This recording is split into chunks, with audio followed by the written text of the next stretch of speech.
Yo les gens, c'est Crazy Boys. Aujourd'hui, nouvel unboxing. Trop, maestro.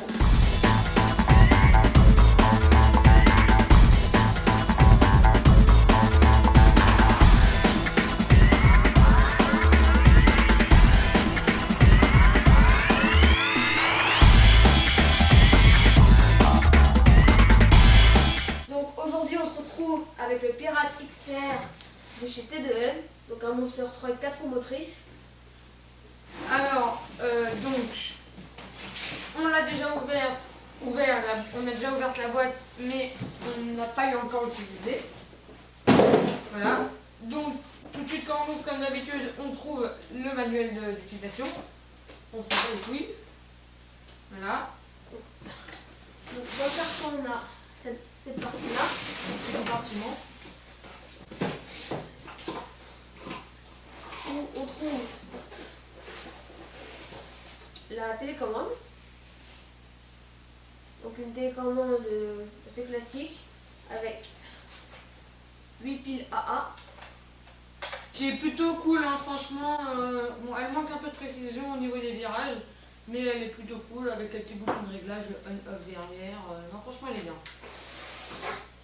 Bon, ensuite, dans cette même boîte, on a un petit chargeur de chez T2M qui se branche sur secteur. Voilà la bestiole. Ah, encore des mains de la porte. On s'en va. Hop. Ça se présente comme ça. Donc, elle est plutôt bien arrimée dans le carton, c'est cool. Elle ne peut pas s'abîmer pendant le voyage. Elle a des bons petits amortisseurs. Par contre, si on appuie trop fort, elle touche, mais On peut la lâcher. sans On peut la problème. lâcher de 30 cm, de 30 cm. Sur 30-40 cm sans problème.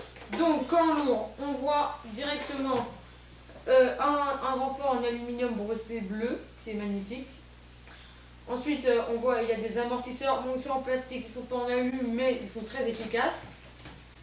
Il y a donc ici l'emplacement de la batterie qui est donc livré avec, pour Ready to Run, à peu près 300 € avec la télécommande et la batterie en 1800 ampères. Donc 3 milliampères. 1800 milliampères. Donc c'est à 300 €. Et donc moi j'ai acheté une batterie